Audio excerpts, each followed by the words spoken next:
double our shower time, Right. which is normally, our normal time's a minute and a half, maybe 2 minutes.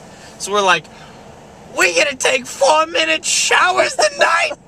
What? 4-minute showers? You mean I can actually take my soap and my shampoo in with me tonight? What do you do, just rinse off with water? And what about using the bathroom? Oh my god, I don't even want to.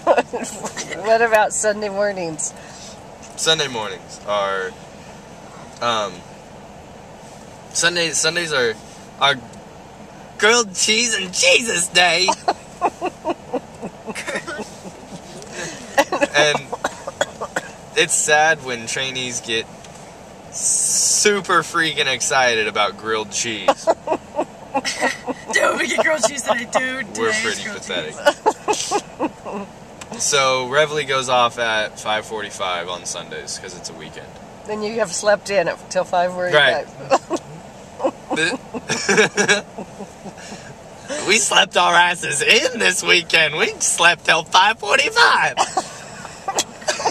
Molly's gonna pee her pants in She's gonna be on the floor. We woke up and we were like, I feel so refreshed today. God, Mom. Oh my God. I feel fresh as a daisy. She's like dying and I'm barely even. Oh my gosh, it's just so funny. I feel like I could march all day today. I feel so rested. We got an extra 50 minutes to sleep. Was it a T.I.'s birthday? Did they let us sleep in a little?